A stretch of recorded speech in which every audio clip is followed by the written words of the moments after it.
इसको लेकर कदम उठाने शुरू किए। आपने ग्रीष्म अवकाश घोषित किया, परीक्षाओं को स्थगित किया, जिनकी परीक्षाएं हो गई उन्हें नए सत्र के लिए ये तमाम प्लानिंग किस तरह से की गई और किस तरह से चल रही है?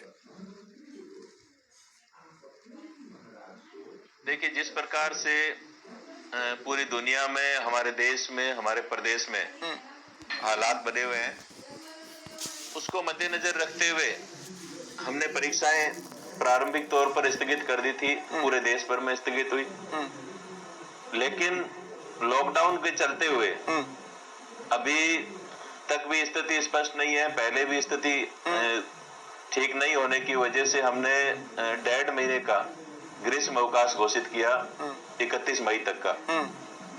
और उस दौरान हमने ये प्रयास किया कि हम हमारे जो विद्यार्थी हैं जिनके एग्जाम नहीं हुए हैं, उन विद्यार्थियों को हमारे शिक्षकों के द्वारा ऑनलाइन उनको जोड़ करके व्हाट्सएप, फेसबुक ग्रुप बना करके, ई कंटेंट बना करके हमने पूरा प्रयास किया कि विद्यार्थी लॉकडाउन के दौरान अपने घर पे रहते हुए भी अपने शिक्षकों का मार्गदर्शन प्राप्त कर सके, अपने परीक्षाओं की तैयारी के लिए पूरा सहयोग ले सके।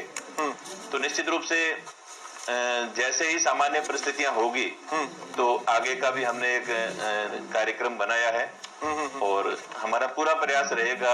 हालांकि हमने राजस्थान में हमारे 3 जो बड़े विश्वविद्यालय हैं उनके कुलपतियों की एक कमेटी बनाई और उस कमेटी ने जो सुझाव दिए उन सुझावों के अनुसार हमने कई आगे आगामी एक कार्य योजना बनाई है। उसमें हमने जून में हमारा प्रयास रहेगा कि हम जून में स्थितियां ठीक रहती है तो हम परीक्षाएं जो हमारे फाइनल ईयर हैं, यूजी और पीजी के फाइनल ईयर के स्टूडेंट्स हैं, उनकी परीक्षाएं आयोजित करवा सकें।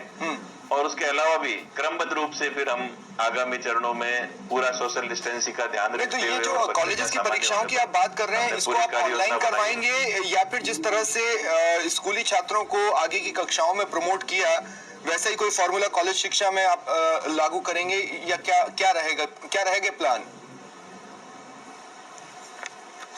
देखिए, अभी प्रमोट करने का हमने अभी तक कोई निर्णय नहीं लिया है और आगे की जो परिस्थितियां रहेगी, विशेषकर अभी 2-3 पिछले कई दिनों से ऑनलाइन एग्जाम्स की बात भी चल रही है।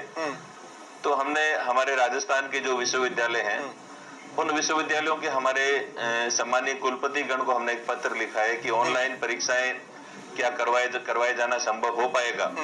तो उस संबंध में जैसे ही हमारा 3-4 दिन बाद हमारे पास जैसे ही रिपोर्ट आएगी तो उसके आधार पर हम निर्णय भी कराएंगे कि ऑनलाइन परीक्षाएं कराने की स्थिति, क्योंकि हमारा राजस्थान भौगोलिक दृष्टि से काफी विस्तृत प्रदेश है। यहाँ गाँव के विद्यार्थी भी पढ़ते हैं।